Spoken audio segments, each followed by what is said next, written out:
Vasudevaya.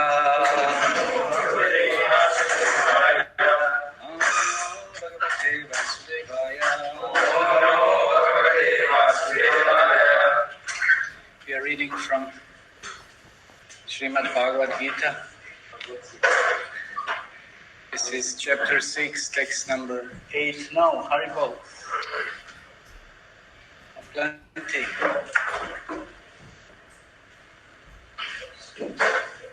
Some nicer one. Okay, Jnana Vijnana Triptatma Kutosto Vijatendriyaha Yukta Ityuchate Yogi Samaloshta Kanchanaha.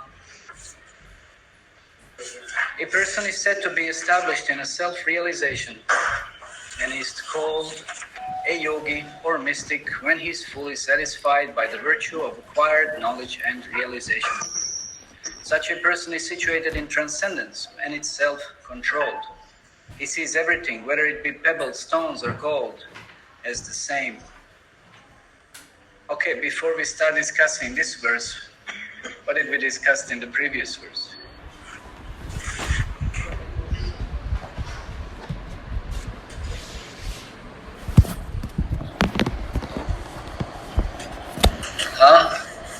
A devotee of our Lord takes Samal, winter, flood. Okay, good, something like this, yes. Any other? Devotee of the Lord, one who has conquered his mind, has already reached the Lord. That was discussion. And how does one conquer the mind? What did Acharya said? What did Srila Prabhupada said? What is Krishna himself saying? What does it mean to conquer the mind? Actually, this is just incredible. It's just amazing that everything is in the mind. Everything is in the mind. Even our sensual perception also. The experience comes through the mind. Whatever we are perceiving in this world, whatever happiness we get, whatever distress we get, it's all just because of mind. And if we wouldn't have the mind, would it be a good thing? No. So it's not, you can't say that because mind, everything is perceptible through the mind and experienced through the mind, that we should get rid of mind. Now we have to purify the mind. Everything is matter of purification. Nothing is good or bad in itself, but everything is matter of purification, knowing what it should be used for. So we need a mind.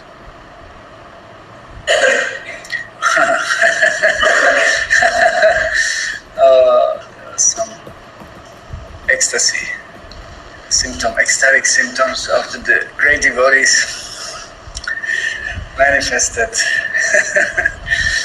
Okay, so we need a mind, but that mind has to become purified. And when one is purified, and we know by the process of yoga, by the process of devotional service, then one can realize the super soul. We already said last time what is the purity of the mind. We gave the example of the pond or a lake, right? The lake is clear and crystal, then one can perceive the bottom. So in the same way, one can perceive oneself, one can perceive the super soul. But if mind is filled with all kinds of anarthas, lust, anger, greed, and so forth, then that is not going to be possible. And one will have all these desires, and one will react to so many unpleasant circumstances, because this world is plenty of it. I've been just thinking, now it's summer, I just did Maha cleaning of my room. Maha cleaning. Because I found 2 cockroaches. 2 cockroaches I found, and then I was thinking, if there are 2, there must be more. And then I started cleaning, and then one was dead. Then I found 2 which were about to die. Of course, in the course of time, I kicked them out. And then I found 2 more. It means 5 in total. So, those other ones I threw in the garbage and dustbin. They can enjoy their heaven there, because they'll be happy. There's plenty of stuff. But in the summer, this is what happens. The cockroaches somehow or other expand, they multiply, whatever's going on, it's a season, and they are there. Every summer there are cockroaches, right? Every summer, even before that, what happens? The ants showed up, no? Ants. And then the rainy season will come, and winter season, then what you get? You get mosquitoes. And in between you get flies. And then all the time I have trouble with Gilhari and with some rats coming on the window and whatever. Sumit knows, he was having some personal experience. They bring all kinds of nasty stuff with us. So you can't get rid of trouble, And now what? You can say, oh, I cannot chant Hare Krishna because there's always some trouble. No. But that's the whole point. There will always be a trouble. You cannot get rid of trouble. There's always going to be something. It's always going to be something. It's never going to be perfect. That's why we are here in this material world. It's always going to be something that will not give us peace, that will not, of course, there is no peace, there is no question of happiness. So you can't get rid of everybody and everything, then then there would be anyone, And that's why people realize this. This is very interesting. Then there are people who start realizing that there is no happiness in this material world, and they become jnanis, they become impersonalists, and they don't want to have anything to do with this world because everything is just too much trouble. It's just too much trouble. But that's not a thing in itself. That's not all in all. It's not just that there is too much trouble. There is also pleasure. But pleasure, it's only possible on the spiritual platform. Therefore, one has to practice Bhakti Yoga. And this is also what Krishna is advising us. One has to practice Bhakti Yoga.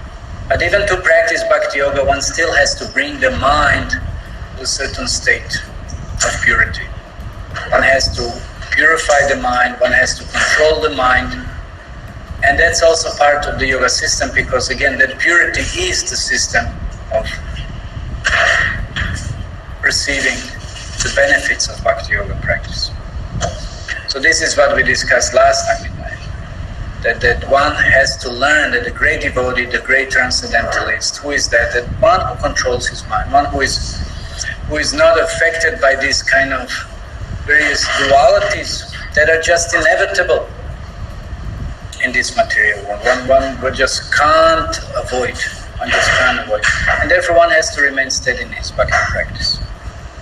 Okay, so let's offer invocation prayers. Om Jnana Timirandasya Gilanjana Shalakha Chakramilitam Yena Tasmai Shri Gurave Namaha. Namo Vishnu Padaya Krishna Preshta Bhutale Srimate Bhaktivedanta Swami Niti Namaste Saraswati Deva Gauravana Pracharini Nirvishesha Shnevari Paschati Rishatarine Jai Shri Krishna Chaitanya Prabhu Nityananda Shri Dvaita Gadadhara Shiva Sari Gaura Bhaktivinoda Hare Krishna Hare Krishna Krishna Krishna Hare Hare Hare Rama Hare Rama. So that's why the last few verses, that then this was the discussion to conquer the mind, because the mind can be greatest enemy, mind can be the greatest friend. So it's up to us. It's up to us. We know how mind can drive us mad. It just can drive. How could someone say this? How could someone do this? How could this happen? How? So many things. And mind will just keep on. It's like kind of always. It's just as if it wants to torture you practically. Always, here it is. And then you say, no, I don't want it. No, here it is. No, I don't want to think about it. No, it is here. It's here. It's here. And just keeps on. It's like, well, what are you doing? Crazy mind, no? And it doesn't allow you. And then what do you have to do? You have to scream, Hare Krishna, Hare Krishna, Krishna Krishna, Hare Hare, Hare Rama, Hare. That's the only solution. You just really have to take shelter of the whole name, because mind is crazy. It's just so programmed. It just keeps on. It's like, let's say when you have a lusty desires, right? When you have a lusty thoughts or something, mind keeps on again, something, again and again and again. And you can't get it. One boy I was just talking, said, what to do. Take the shelter of the Holy Name. Take the shelter of the Holy Name. And then divert that mind by focusing on Krishna consciousness. So the more we practice that focus on Krishna consciousness, that therefore any other time that the kind of distraction which we have impressed, it's not coming from I don't know where, it's coming from within. We have impressed it. Somehow or other becomes like subliminal they're supposed to ban the subliminal, they call them advertisements. When you even practically, you don't register what it is, but the mind did register. That's banned. You can't do that, at least in the West. You can't. That means if something shows for moment of refraction, not just moment, not just fraction, but, just like something, and mind, it creates even deeper impression on the mind, and rather that something that goes slow and within something like really like impacted and just like really sudden and like aggressive. Yeah, and that goes deep. And you practically didn't even register at that time, but the mind did register it. It's gonna bring it out. And so many times and so often, and it's so strongly also. So it's very difficult to deal with this. So that's why one has to practice Krishna consciousness, to be able to resist, to be able to protect oneself, to be able to purify all of this. That's why we are chanting Hare Krishna Maha Mantra. So this was the whole discussion, that one has to deal with the mind, and within every yoga practice, this is the process. First, control of the mind. So when the mind is placed within certain type of control, or at least attempted, then we can talk about other stages of the spiritual development. So first is dealing with the mind, offering something positive, not just restraining, not just saying no, but positive engagement. This is our system. It's not just restrain the senses, tie yourself, or I don't know what. No, positive engagement, service of Krishna, serving Krishna through various means, by engaging all the senses, sight, smell, taste, hearing, whatever, touch, everything, somehow of engaging all the senses. Because if we don't do that, then mind, will find something in the previous impressions, then it will drive us, okay, you're not doing, okay, here it is, what about this, what about that? And we know what are our previous impressions, not very good.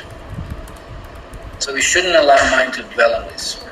Because again, there is contemplation. By every contemplation, impression will be deeper and will be more impelled to act upon this.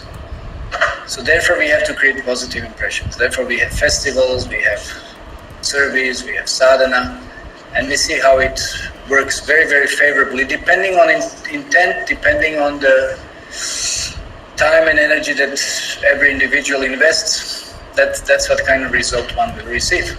So therefore more engagement, more purification, more higher taste, it will come. So then when one comes to such kind of state, then one is close to the super soul, one realizes super soul. And one is not bothered by so many external things that happen. So many things do happen, and one cannot affect them. But one can affect how one reacts to what is, going on. Not being diverted from his Krishna consciousness. So that's why this is the state of somebody who's practically already liberated. So now we have in this verse, we have a person is said to be established in self-realization. It's called a yogi or mystic when he's fully satisfied by virtue of acquired knowledge and realization. So then, what does that mean? Being a yogi or a true mystic, when one receives spiritual knowledge. When one receives spiritual knowledge. Krishna, why did we lose the text on the screen? Yes, please, 1 second. Maybe we lost you also then. That's why I'm So anyway, so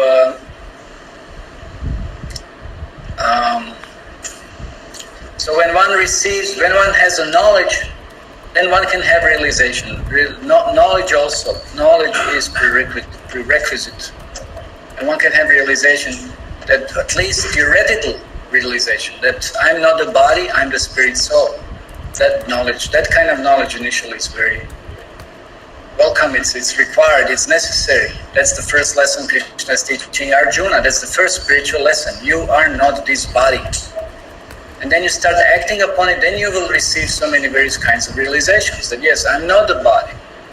I'm not the body. Like today, I was cleaning and I had some of my certificates, whatever, I'm keeping this, but I'm just keeping it, just put it somewhere. And I said, see, this is my certificate, Bhakti Shastri, high honors, this and that. They say, why don't you put it on the wall? And somebody else says, I'm never going to do this, Huh? I'm not going to do it. I'm not going to do it. Yeah, the people, they'll put their own photo sometimes, in the room, or, it becomes ridiculous, amazingly self-centeredness. That's called narcissism. One who worships himself becomes insane. But are we here to worship ourselves? Then we'll worship ourselves in so many various kinds of other bodies and circumstances. In the material world, we'll never go back to spiritual world. Has nothing to do with Krishna, has nothing to do with the spirit soul. So that's what one has to be very cautious about. That, like there was just recently Bhakti Brihad Bhagavad Maharaj, he was talking, somebody asked, hopefully he's not online, somebody asked the question about the fame. So Bhakti Brihad Maharaj replied that yes, fame is welcomed if we become, we take it, we use it as the service to serve Krishna. We take it as a servant, but we don't take it as a master. We don't become the master of it, that we utilize it for ourselves. No, we can use it for Krishna, and we can use it for other devotees. To serve them with this, but not to take it for our sense gratification. To take it as we are the master and then fame is subservient to us. So that's an enormous difference. So therefore that that position, better to say, this position of being a transcendentalist is achieved by, yes, we have to have knowledge. We have to have we have to have knowledge, then we can achieve realization of spiritual position. So that's a position of a yogi. So such a person is situated in transcendence, is self-controlled. And that's important now, self-control, because this whole chapter is going to be discussion on what? Self-control. Controlling the mind, controlling the senses, yam, niyam. Krishna is going to describe the whole process of yoga. How to become If we are not self-controlled, how many times we are tempted to lose the control, no? Ever wonder this? Ever have the experience? Ever registered? Of course.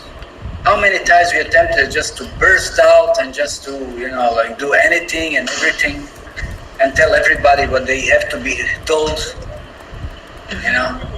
There's an expression for this. That's called the murder-suicide. Yeah, murder-suicide.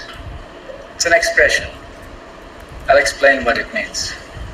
You commit murder by telling everybody what they have to hear. You murder them. You're like this, and you're doing this nonsense, and you're doing this, and like this, and behaving like that, and this, and this, and this, and this, and this, and this. You commit so many offenses in case of devotees. So it's a murder. You just knock them all down. But it's suicide for you, because you've committed so many offenses. Yeah? And that's not good. So one has to be extremely, extremely cautious, with such. One has to become tolerant. But Srila Prabhupada states in one purport, he says that the greatness of a personality is measured, or it's known by what? By his ability to tolerate provoking situations. That's a very important statement. So ability to tolerate provoking situations, that's how one's greatness is known. So this is what a yogi is. This is what a transcendentalist is. Controlling the senses, but specifically more so controlling the mind. Because if mind is under control, then even senses, if exposed, they won't be agitated. The senses perceive things on the gross level, but gross, whatever, if it happens, it's not going to affect the mind as much as mind is controlled. Now sometimes mind even won't register practically if mind is focused upon spiritual practice. And then Krishna concludes saying that he sees everything, whether it be pebbles, stones, or gold, as the same. That's an important statement as well. Because in the 5th chapter, what was one of the very, very important verses in the same line?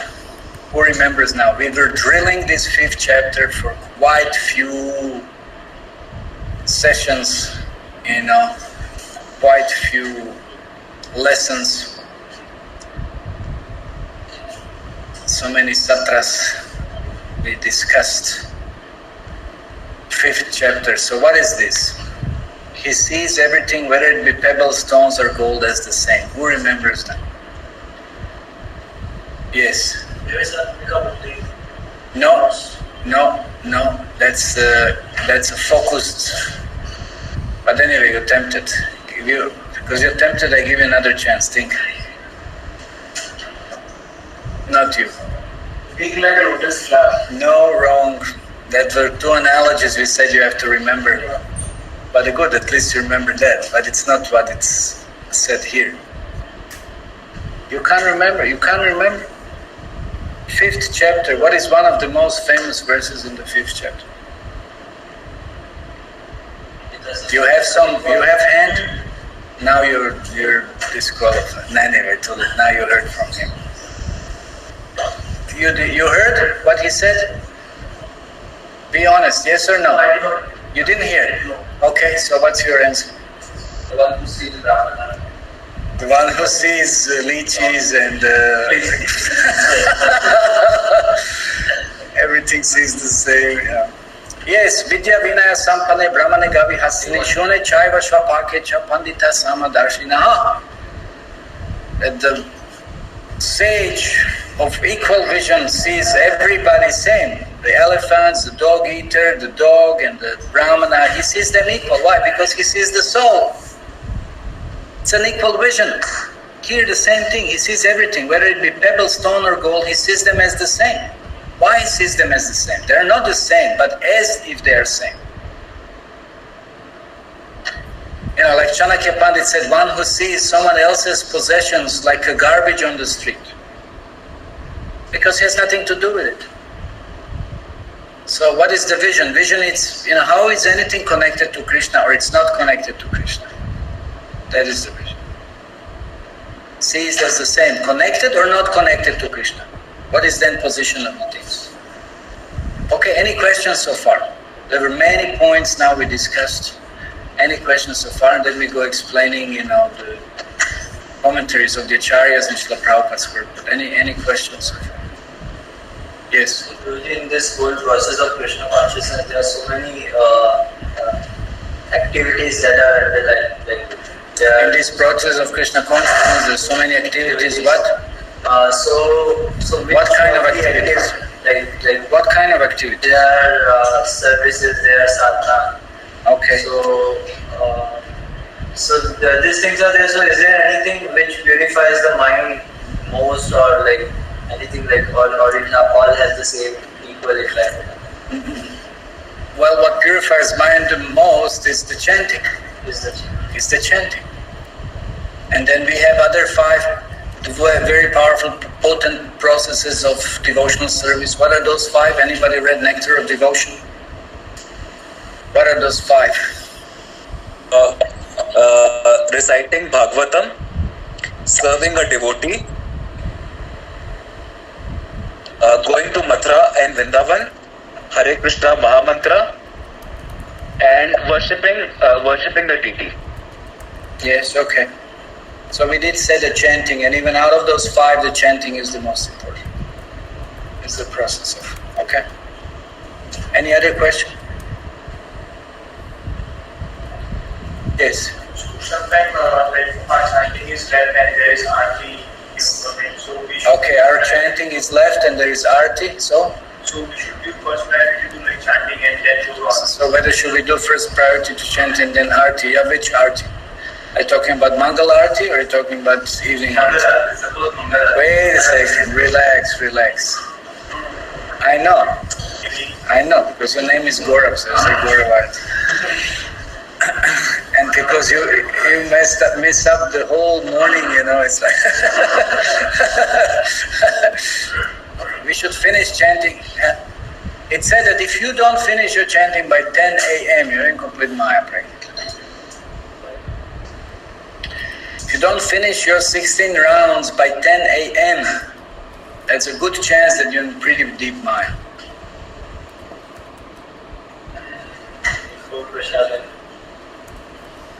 Whatever.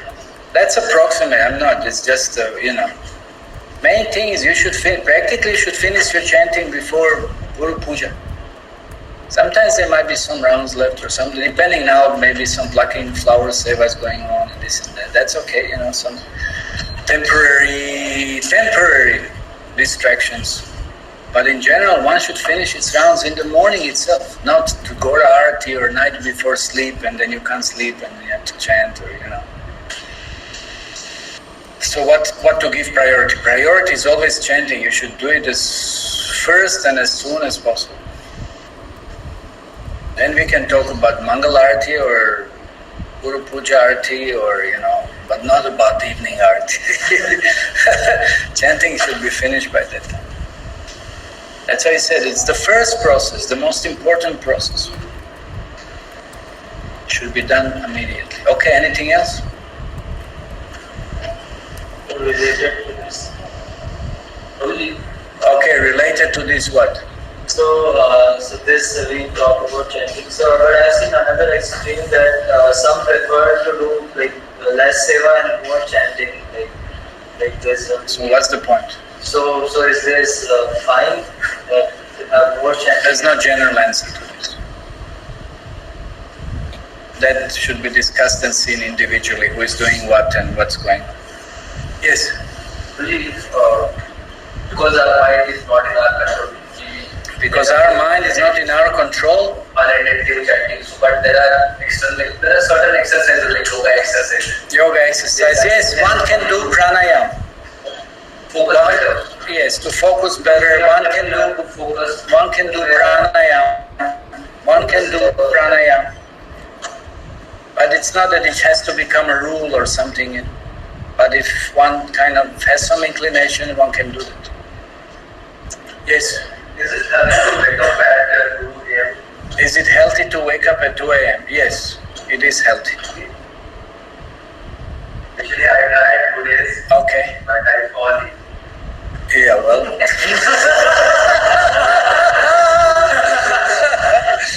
You tried for 2 days, but you fell ill. Interesting. Yeah.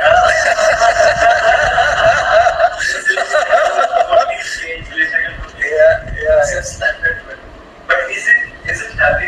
Is it healthy? It is healthy, yes.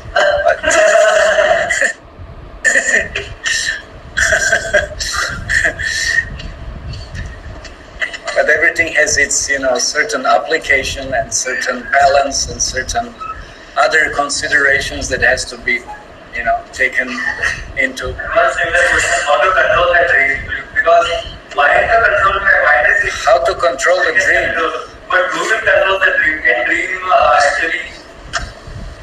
Sometimes dream get like the sky. Sometimes dream the sky looks like a modern physical world. Yeah. So how to manage the things? Dream also. By purity of the mind. That will come with the purity of the mind. The mind is pure, then all this garbage will be purified. Because dreams are it's your karma. Good or bad karma manifested in the subtle form. So once it is, exhausted, then it's exhausted. No more bad or good dreams. Then you just dream about Krishna. And that's not going to be a dream, that's going to be reality. That's the process of spiritual practice. Okay, so our time is running. Let's have our Vishwanath Chakravarti Pranil. Who is Pranil? Oh, you're the one. Okay. Okay, Vishwanath Chakravarti. So, you can sit down. Yeah, take his chair. Yeah.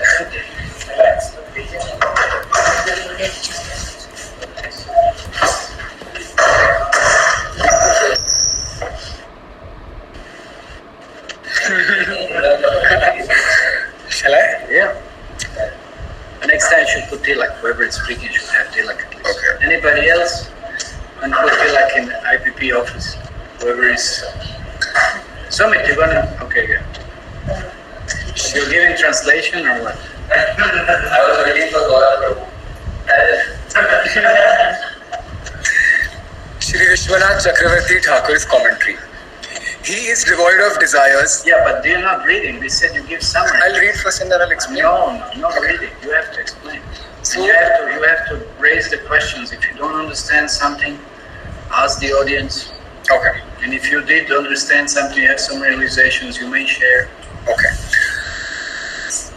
After reading the commentary, what I understood from Sri Vishwanath Chakravarti Thakur is, he points out a yogi who is devoid of all desires. And he says that somebody who doesn't have any desires, he has oneness and he... Sorry? Hare Baba, focus. That's the whole text about. Focus the mind.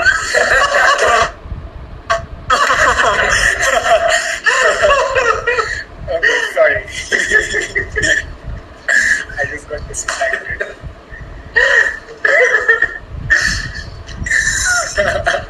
How will you be a yogi, Baba? You know.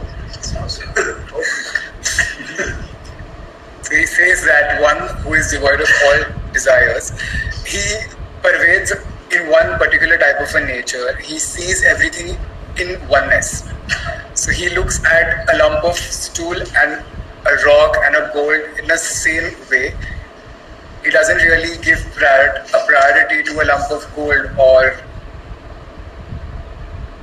look down lump. He sees everything in oneness.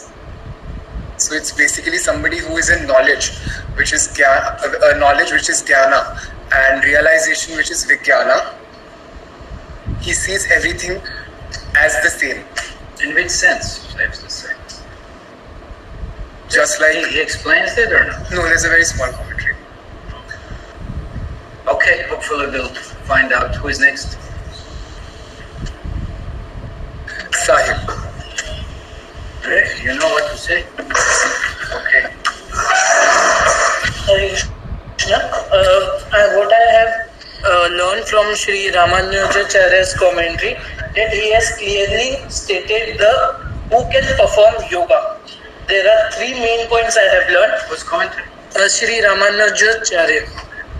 He differentiates himself and the material nature, his own nature and material nature. Second point is that he's never forgot his real nature in human form also, and in demigod form also, and any other form he gets. And third point, because of these 2 points above which I have said, that he sees a stone, gold to be equal, stone, gold, earth to be equal, as he don't want to enjoy this material world. That's That's the. Okay, who is next? What's written here? Who is next? What's written here? Please, Pranav Keshav.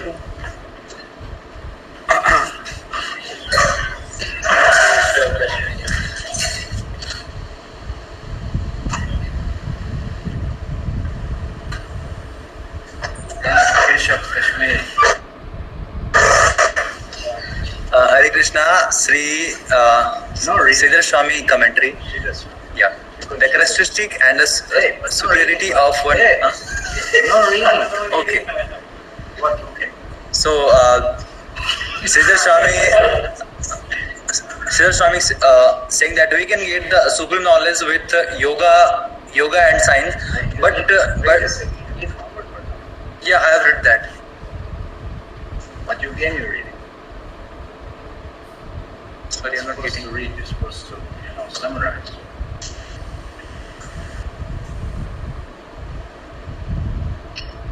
Anyway. Means he's saying that to reach at the ultimate consciousness, we have to practice yoga in the guidelines of scriptures, which is recited and described by the Lord Krishna.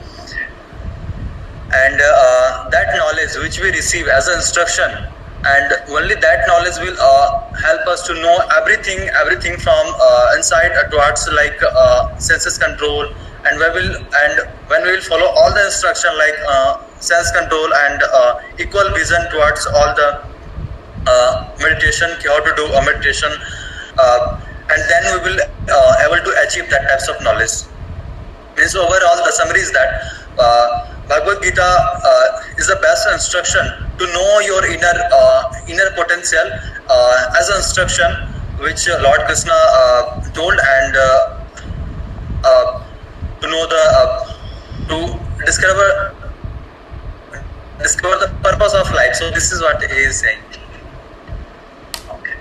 Thank you. Who's next? What's the rest? Who's next? Next, Pranab. Tapan Mishra. Yes.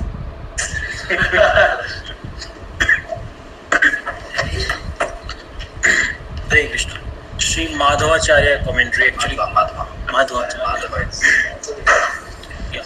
So Madhavacharya actually he emphasizes on the difference between Jnana and Vijnana. He actually in his purport emphasizes on the difference between Jnana and Vigyan, and he gives a very nice description that who is Jnani and what is the position of someone who achieved the level of Vigyan. So by reading scriptures and all, you can become a Jnani. You can get the knowledge of the what a Supreme Lord has to say by just reading the scriptures. But Vigyan means the direct perception of that particular knowledge, and that's a transcendental knowledge which actually reveals in your heart. So by following devotional service, so Vigyan has a very special position, and here it is said that even Madhavacharya mentions Shiva also, Lord Shiva, that Shiva also emphasizes that the transcendental knowledge which denotes illumination and realization. So transcendental knowledge means the position of Vigyan comes through realization. Whereas Jnani means you can simply read the scriptures and get the Jnana, but once you get the realization of that particular knowledge, that is the position of Vigyan. I have one little realization in that regards, that quite often just one person comes to my mind who started reading something, and he read some things, but he can't connect anything, and nothing means, it has nothing to do with anything really. And it sounds so ridiculous. They appear to sound very learned. You know, like Krishna says to Arjuna, you're speaking like a learned man, but actually you're a fool. You know, Ashuchanam Vashochasam Pragyavaram Chakvachase Gatasana Gatasana Chananu Shuchanti Pandita. I'm speaking like a pandit, but actually you have no idea what you're talking about. You know, they don't know the essence, they don't know how things are connected or disconnected or how they are applied. So knowledge is just not sufficient. One man you can memorize the whole library. How will that help you perform anything? What is the use if you can't understand how it's applied and what is to be gained out of it? So therefore knowledge is not sufficient. One has to have realization. Even the smallest amount of realization is far greater than the libraries of information. Yes. Okay, who's next? What's written here? Keshwar Kashmiri, Apurva Matsya.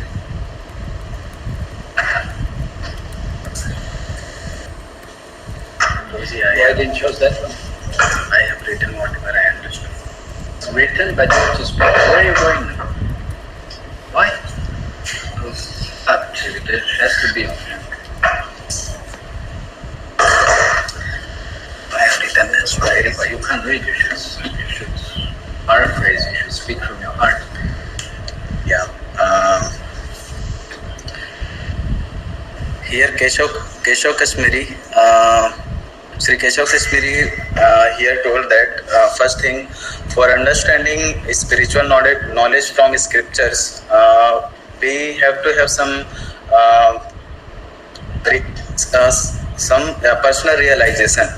And here personal realization doesn't means experience, because that realization means something which is settled in our consciousness, and so this is a realization is a very big thing. It's interesting how all these acharyas focus on different points, right? You see, they consider something is more important than the other and address that. I'm just giving you time to read. Like, let's suppose if somebody is telling that he has realized a body that he's realized his soul, that he is not he is not the body, he is spirit soul. So it's not like that. If now it's 8:30, so 8:30 he's realized that he's not the body, and then tomorrow he has forget everything. So it is not realization. Realization means if he knows that he is not the body, then he will not engage in such kind of activity which is not leading him to self-realization. So he will not repeat that mistake. It means realization. And then he told about introspection. So that's interesting. So that means, when you're doing something every day, then you're supposed to chant in the morning, right? Every day you're supposed to get up at a certain time. It's not that one time you did and then next time you don't. It means we didn't realize.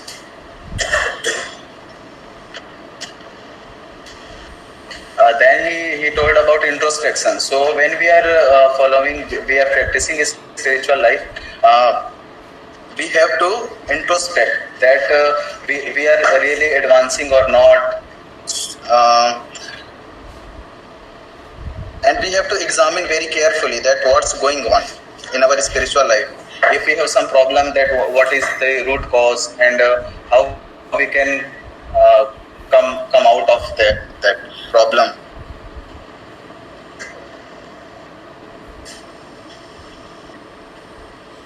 And then Keshav Kashmiri told about these extraordinary things, that when we get some extraordinary things in our life, then we become puffed up. We get diverted from our goal, which is performing Bhakti Yoga. So that's why until or unless we are not capable enough to handle the opulences, so Lord doesn't give us opulences. In Chaitanya Charitamrita also, Lord Chaitanya has said that Ami Vigyas Ei Murkha Ho Kine Diba, like that. So he told that means less intelligent people, they used to ask from Lord that, for some material gains. But Lord is intelligent. We are fools, but Lord is intelligent. So Lord Chaitanya used to say that I will not give them poison.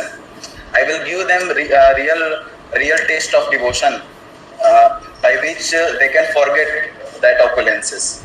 And then if someone has become like he is able to handle, then Lord can give. The one who is qualified. Yes. Okay, done. Yes.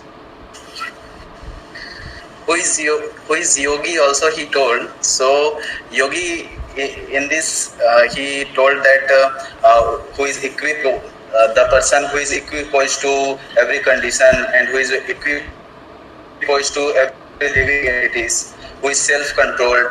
So many kinds of things he has told already. But what I understood that devotees who are practicing, who has completely engaged their senses in spiritual activity, so they can easily control their senses. They don't have to individually control their senses, because we can see that in the middle of the society also many devotees are living there, like many devotees are householders, so they don't have to individually control. They don't have to go to Himalaya in secluded places. So they can easily control their senses by engaging their senses in the master of the senses, in the service of master of the senses. I like that point of Ramanujacharya clarifying the pebbles, stones, and gold. Anybody remembers what Sahil said about what were the two previous points leading to that one? They were just 3 commentaries ago. What did Ramanujacharya say? You don't want to enjoy the material nature, that's why Pebbles Sutra all the same. Okay, but which 2 examples he gives? the first point was that he differentiates between himself and material nature, and he never forgets his real position in any form. His real position in any form. So that pointing on the spiritual position. What was about the demigods? There was written in commentary man and gods. Okay. But I said demigods. Okay. Okay, who's next? What's written? Shankaracharya. So what is it? Is it any point or is it just Sanskrit? No, it's a nice point. Okay, but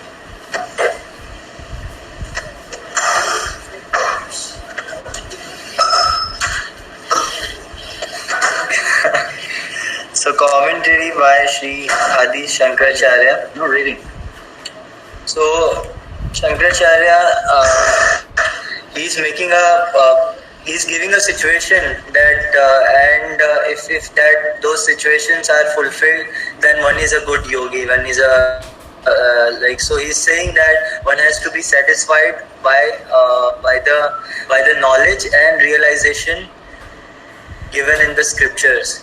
So, and then he further explains that the knowledge is when he understands the knowledge and when he applies that becomes Vigyan. So if he's satisfied, means if he's philosophically very profound, and if he remains in that position, then and he further says that someone who is unshaken, unmoved, so then he's a yogi, and it's a small commentary. Who's next? Who's next? I'm confused. Please suggest something. Guruji, there's one question in the chat box. So answer. So why mind is but after 7 a.m. considered mode of passion, hence okay. So there are so many questions. Answer it though. Chalo, bolo, start fast. Time is running. Look at this. Round 10. So ask in the end, 16 rounds of chanting has to be finished before 7 or 10 a.m. Not sure if I heard correctly, so please define. 10 a.m. Prabhuji said, okay. But after 7 a.m. Considered mode of passion. Hence I asked, mode of goodness finishes. So, and there's one Rahul Boshle is asking why mind is agitated. Still I am doing 16 rounds, reading books and hearing SP classes and BG classes. Please suggest some way. I am confused. So can I tell something, Guruji? Yeah, I'm waiting. So I just recently heard one brahmachari class by His Holiness Devamrita Swami. So he was telling that this desire is actually very, very strong, and in Prabhupada is actually making in his lecture also he says that if there's something, if someone had illicit connection before, he can even it takes almost 16 years, 15 years so someone can get free from that gross level. So mind, it's very difficult. Even after doing something, there will be impressions and everything. So whatever the case may be, the impression is very strong. So we should continue whatever we are doing, and one day we may become purified. So that's the only hope. We can only Point hope. is, don't put more fuel on it. Should not put. One should have a patience for becoming purified, but don't think that because you're not going to get pure. You're going to get purified, but have a patience because it's deep. But don't put more fuel on it because you're going to create a mess then. You put more fuel on it, creating further impressions that there's no hope, and there is no. Yeah. So he gave one very nice example that he has seen people like if suppose we have incurred some disease, suppose some cancer, something. So it takes so many years to get cured for that disease, and even people spend on certain careers so many years. So we should be also patient to actually in spiritual life also. So that's what. Yeah, patient. Please clarify about 7 a.m. also, as after 7 a.m. the mode of goodness finishes. Yeah. as I've written in the chat box. So That's not important. that's not. 6, 12, 6, whatever it is. It's not like strictly defined, it's just a line here and there, So it's not strict. We can do it. Night, it's ignorance, simple, Evening is a mixture. There are sandhyas. There are different sandhyas that also last. Mixtures of the modes. So it's not strict definition. This is like this is like that. They're mixtures of the modes. Okay? Yeah. How to bridge this gap between transcendental knowledge and realization? Because there are devotees who are like practicing devotional service for 20 years, 30 years, but there is no realization there. Okay, if somebody's practicing for a long time but they haven't realized anything, that means where was their mind when they were doing it? Where was their mind? Were they focused? Were they thinking? Were they hoping, to please Krishna by their activities, or they just did the rituals? So realization will come when one is really applied his intelligence in the mind. Krishna says, when Arjuna, you're fighting, what is this? Mano. Use your mind and intelligence. Thinking of Sanskrit anyway. Use your mind and intelligence. When you fight for me, by using your mind and intelligence. It's not just, he didn't just say, go and fight. No, but he said, use your mind and intelligence in fighting for me. So you have to apply everything for me. Use your consciousness. Your consciousness has to be in what you're doing. If somebody's just doing mechanical chanting, you can do it for millions of lifetimes, it said in Charitamrita. If you didn't apply your mind, if you're not trying to remember Krishna, serve Krishna and focus on Krishna, then there's not going to be realization. So it's not a matter of mechanical, any kind of activity. It's a matter of consciousness. That's why it said even a moment of pure Krishna consciousness can deliver one right now. Right now, you just once purely chant Krishna. Obviously, we didn't get liberation, but if you do it purely, you get it. Without offenses and everything. Otherwise, you can chant it for millions of lifetimes. So it's not about the amount of time one is practicing something, but it's about the depth of consciousness that one is. But from individual to individual, is the prarabdha is also a roadblock for the realization? Prarabdha is not, but it doesn't matter. If you chant purely, all these prarabdhas will be burned, no matter how big or whatever amount of it. Doesn't matter. That's not If one has strong spiritual practice, it burns everything. Okay, who's next? We're almost at time. So who is next? Guruji, we are done. Adi Shankar, we are done. What about there is no surrender unto me? There is no. No, bro, it's not there. Okay, let's take Prabhupada's purport. Book knowledge without realization of the supreme truth is useless. This is stated as follows. Atashi Krishna na bhavet gramindriyai sevam mukha ijivadau svayam eva spuratyadaha. No one can understand the transcendental nature of the name, form, quality and pastimes of Sri Krishna through his materially contaminated senses. That's the whole point. It's not just enough because we are projecting everything materially then. Only when one becomes spiritually saturated by transcendental service to the Lord and the transcendental name, form, qualities and pastimes of the Lord revealed to him. This Bhagavad Gita is the science of Krishna consciousness. No one can become Krishna conscious simply by mundane scholarship. One must be fortunate enough to associate with a person who is in pure consciousness. A Krishna conscious person has realized knowledge by the grace of Krishna because he is satisfied with pure devotional service. By realized knowledge, one becomes perfect.